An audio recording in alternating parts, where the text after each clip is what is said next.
Estamos, como digo, no terceiro diálogo, a terceira sección de coordenadas dentro deste magnífico espectáculo da SELIC. Traemos algo especial para pechar a nosa xornada, a nosa pequena xornada, que é ao dúo Caamaño Ameixeiras e a Emma López Silva. Seguramente xa coñecedes o suficiente para que vos tenga que comentar. Simplemente que comentarvos que o que elas van a abordar é algo especial, feito para ahora, difícil, porque yo pedimos dunha maneira así, bueno, vades a montar algo que nos achegue a Álvaro Cunqueiro, pero ao Álvaro Cunqueiro dese romanticismo artúrico que todos coñecemos, que algo esquecido, pero que formaba unha parte importante, sobre todo, da súa xuventude. E con isto quería contarvos unha anécdota que recordei hoxe, que lle escoitei a Gonzalo Torrente Ballester hai moitos anos. Hoxe comimos un grupo de 12 personas, os que estamos aquí, outros que non puderon vir, pero o grupo leveínos a comer á rúa de San Pedro. Na rúa de San Pedro, nos anos 30, era unha zona do extrarradio, era unha zona onde non se achegaban, según decían, tanto Cunqueiro como Torrente, non se achegaban os curas, que en Santiago había moitos daquela. Entón, os estudiantes, que eran eles, escapaban e iban para ali para tomar os viños, cantaban nas tabernas, escribían, leían versos. A anécdota de Torrente é como coñeceu a Álvaro Cunqueiro, e el contaba que unha noite chegou a unha taberna, pola zona do 16, por aí, donde había un grupo de rapaces amigos dele, outros non os coñecía, entonces el entrou ali e fixouse nun rapaz, así moi largo e delgado, que estaba sentado nunha esquina con pouca luz, escribindo nun cuaderno, con un bolígrafo, un lápiz, unha pluma, o que se estilara no momento. Bueno, eles estaban bebendo ali, pero outro seguía e pasaba o tempo, e entón preguntoulle a un dos compañeros, mira, e ese quen é? E ese é o Álvaro Cunqueiro, que está escribindo un poema. E resulta que despois, esa noite, ele escribiu un libro completo. Non podo decir que libro, non o recordo, pero sí hai un dos dous libros que agora facemos 70 anos da publicación deles, non sei se é Cantiga Nova que se chama Ribeira ou outro, un deses foi escrito na rúa de San Pedro durante unha noite de farra. E nada máis vos deixo con este grupo de amigas.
Penden que pende, Penélope pensativa, perde, novelo nove, novamente canto. Ese rostro que as augas envexando, como sorrí tecendo cando o vento. As augas como sorrí, envexa que tecendo ese rostro en que pende que amañeza. Cando o vento, o novelo vento leva, os longos dedos que naceron frautas na boca de Ulises cando namorado. Digo que os longos dedos non resisten os pós dos ventos nas oliveiras.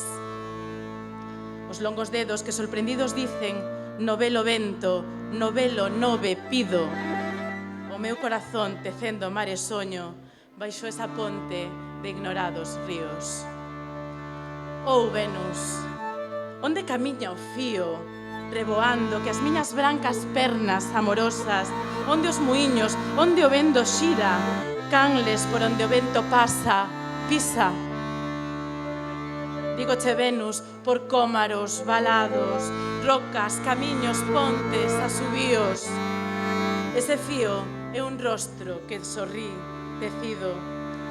Lembrándome agora estou que no novelo nove, os beizos, cando se pregan, falan. Soamente din que cando ven a sede polas celestes pontes desas illas.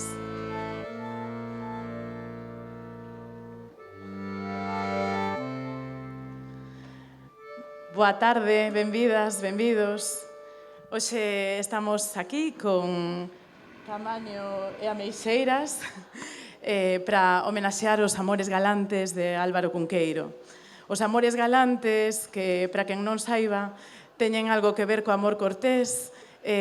Antes, tomando unhas cañas, os resumíamos nos como iso que facían para amárense cando non contaban con ir para a cama.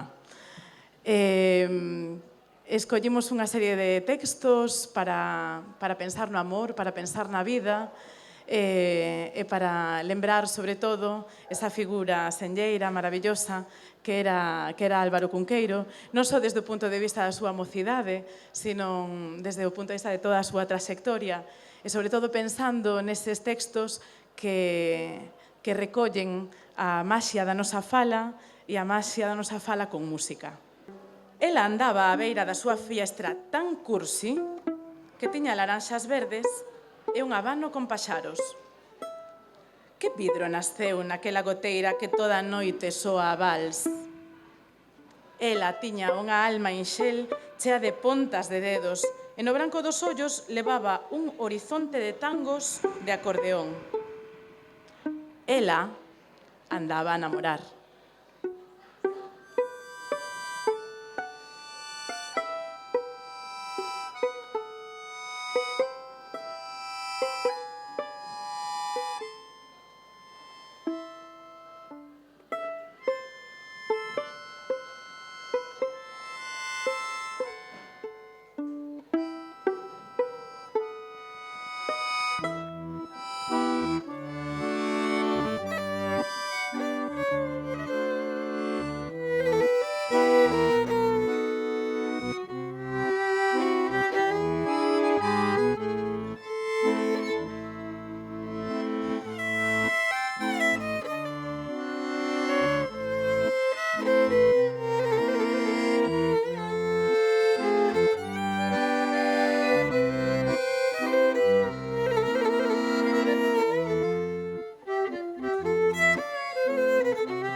El era o tempo. Abonda con dicir que ela nascía en cada intre e nascía núa, sempre e morna. Abonda con dicir que eran as sombras e as antenas, que eran os paxaros e as violedas, que eran o abano e as pontas das estrelas. Abonda con dicir que eran ela e o seu tempo en accidente limpo e sombra exacta. El cabía vivo en calquer sitio. Eu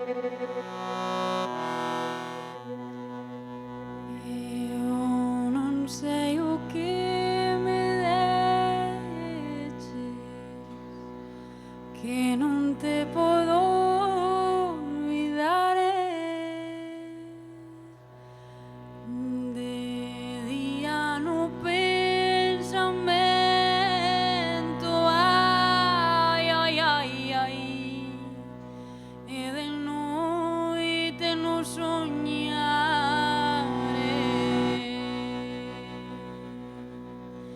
e de noite no soñare, ai, ai, ai, ai, ai, lara.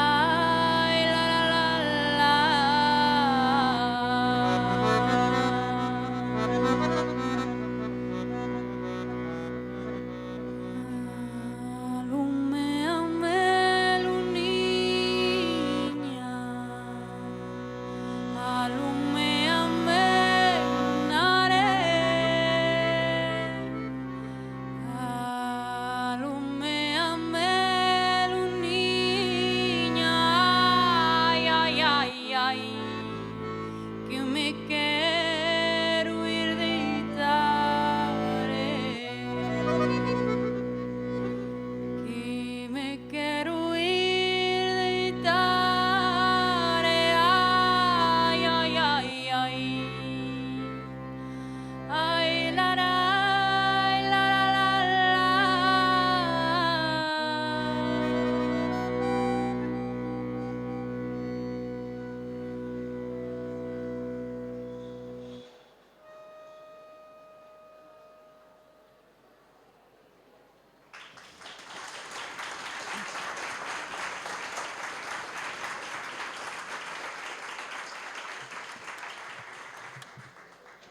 Rondó das señoras donas pintadas no uso do Vilar no século XIV, cheirando unha frol.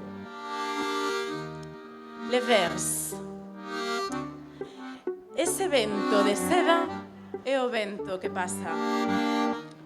Soñade la doce primavera de antano, nesa frol que refrexa o seu van no negro pozo dos vosos ollos.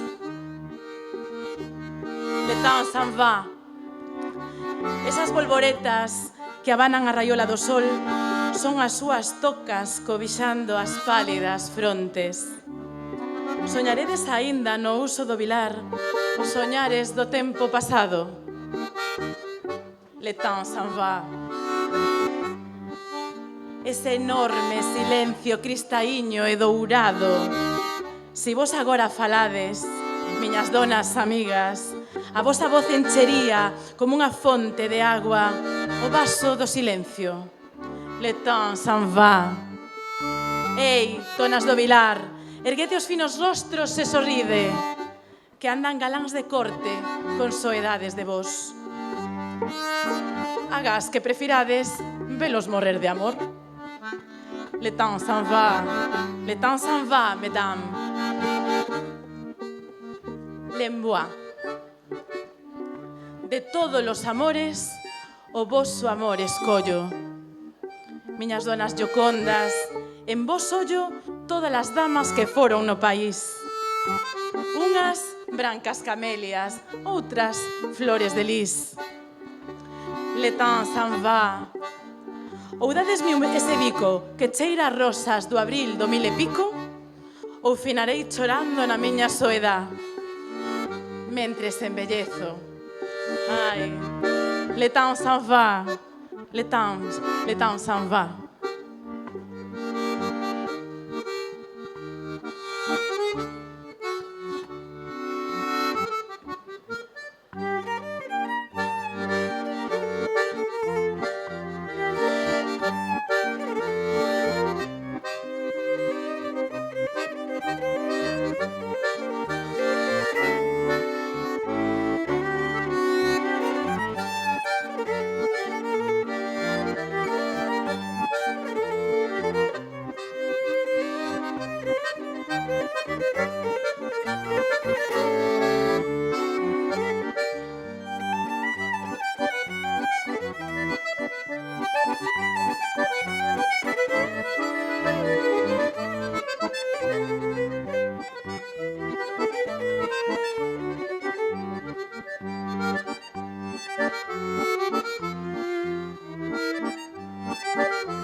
Unha noite de cinza caíu sobor da terra. As lanternas andaban soas por entre os mortos e nas feridas do máis ferido de todos. Edith Swainholz poñía a luz violeta dos seus ollos por se aquel era Harold, o fillo de Godwin, que ela amara tanto. E aquel mesmo era. A boca pola que saía un fío de sangue pousaba na boca terrea dunha toupeira. Viña de lonxe o canto do mar. Edith sentouse a carón do morto e cun fío branco que tirou dos seus soñares comezou a tecer un pequeno pano para tapar os ollos do rei. Escoitábase a mar e mailas follas secas do bosque arremuiñando nos camiños entre os outeiros. A derradeira caricia de Edith foi aquel calado tecer perto do morto.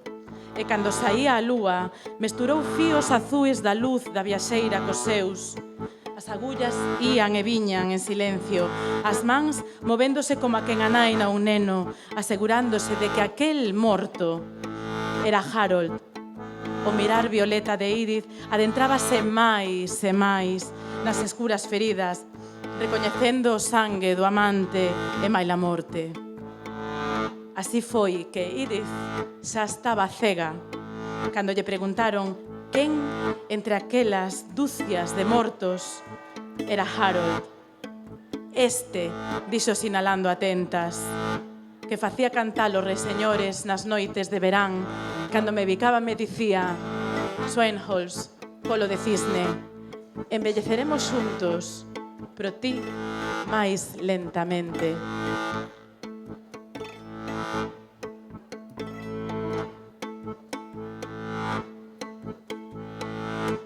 Nos labios unha rosa pro meu carabel, nos labios unha rosa pro meu carabel, que se revolve en febre cando te vou ver, que se revolve en febre cando te vou ver.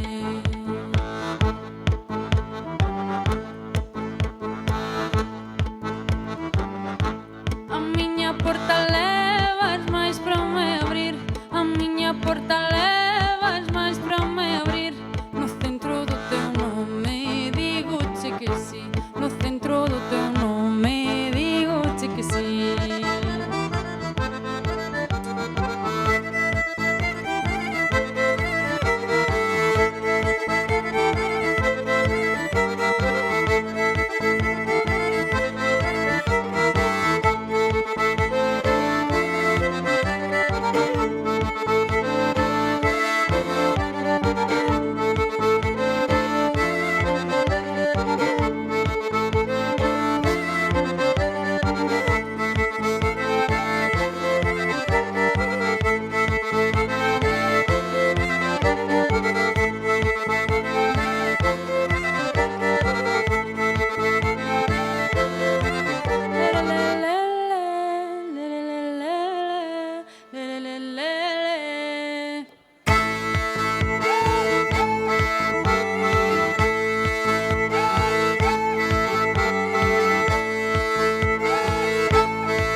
Ofelia, Cotovía, Maxóuxere, os nosos amores non son unha historia, son un sorrir.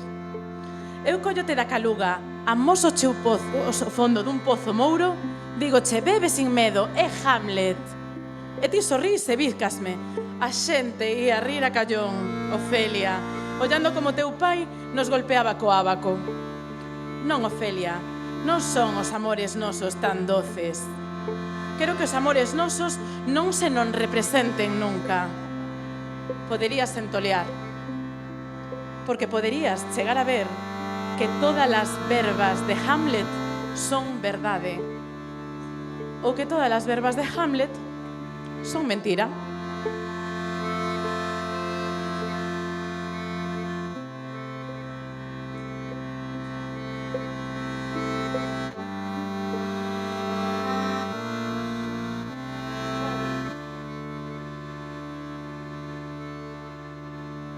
Se souberas o que te quero, se souberas, amada miña, se souberas todo eso, se souberas choraría. Se souberas chorarías, ai, la, la, la, la, ai, la, la, la, la, ai, la, la, la, la,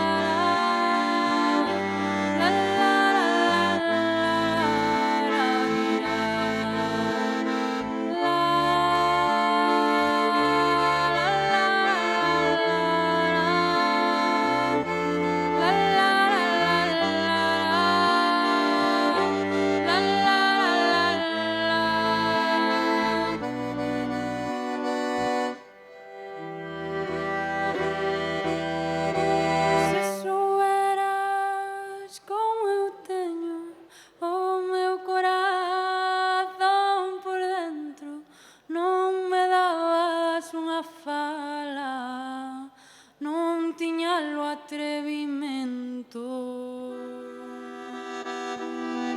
non tiñas o atrevimento, ai, la, la, la, la, ai, la, la, la, la, ai, la, la, la, la, la.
Volvendo con Sinbad, e por que non casou, o que máis lle gustaba ao almirante cando chegaba a unha vila estranxeira era sair a noitiña e pasear soio polas rúas.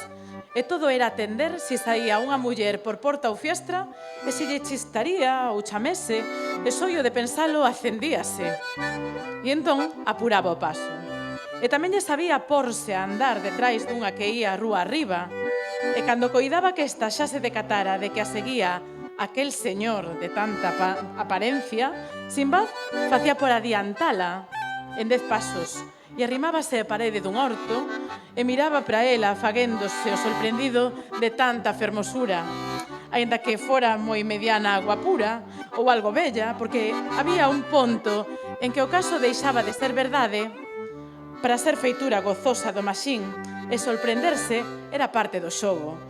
E se non había sorpresa, despois non podía haber desacougada memoria cando Sinbad ía polo mar e na noite rubía a ponte sen outra compaña que o farol de borda.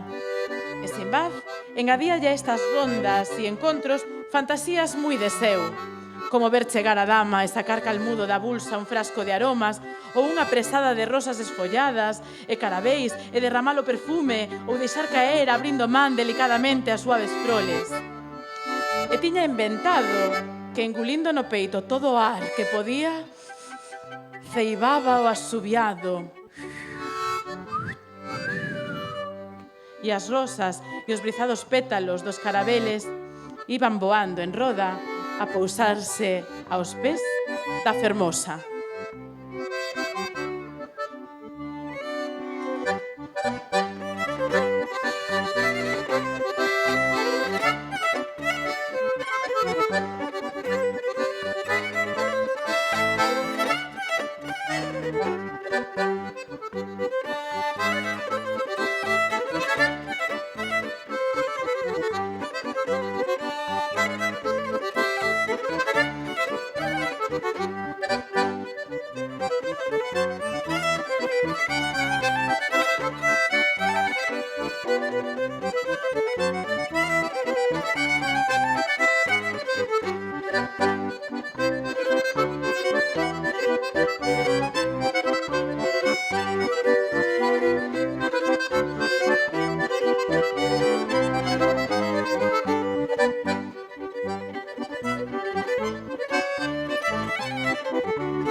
E imos rematar cunha fin de festa. Acolá están as illas. Paso a man polo lombo do vento que mas deu como un can no monte da perdiz, agardo que se ergan e voen sobre a mar. A alma anda nestes inventos porque non lle non abonda o que é como é do mundo. quiser facer pombas con auga e amieiros de pluma, en vez do carro que polos camiños do monte baixase cantando a lúa arrastrada por un tiro de peixes prateados. Pero estes inventos só os serven para distraer a arma das súas contas. Tanto de amor e vaguas, 10% de perdidos amores, 80% de soidade que a vistes áspera como unha camisa de estopa e queres pôr unha ollada de seda no mencer e non a tes. Veciño da tristura e do medo, a metade de ti mortos sen enterrar, para que a outra metade se decate. Entón, disimulando o canto e coas mentiras, fágome unha sorrisa de sardín en festas.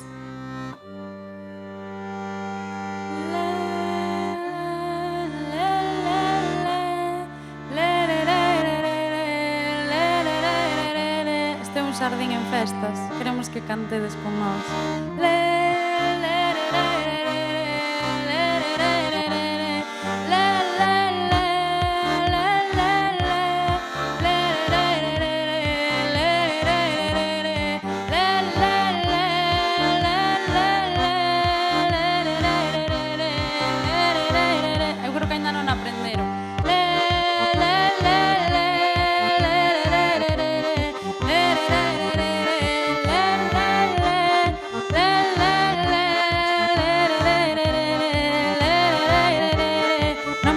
Só nos retrousos.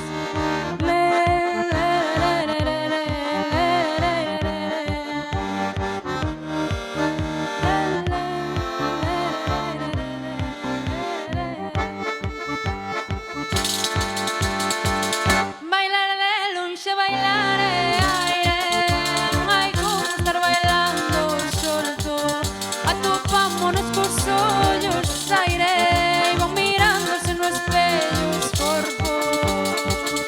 Imos probar unha vez e aire. Se nos presta bailarlo agarrado. Atopámonos cos corpos aire. E o que veña fora é regalado.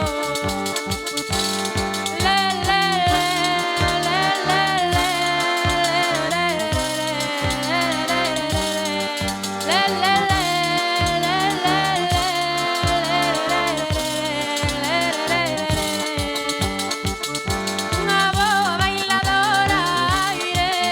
Teño aquí de par de min. E non hai emoticona aire coa que puida describirte a ti.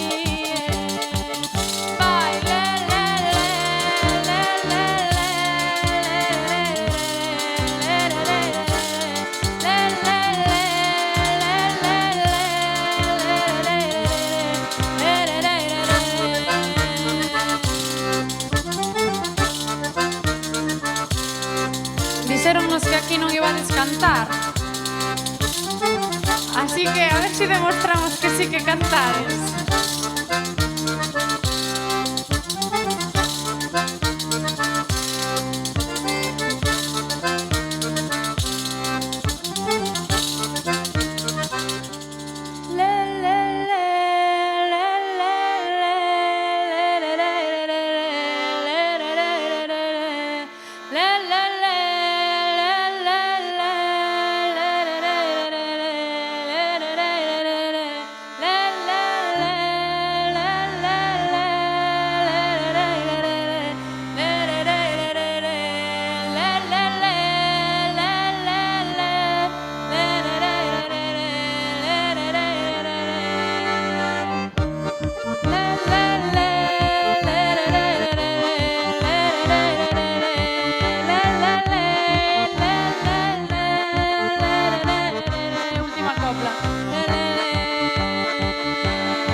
Moitas grazas.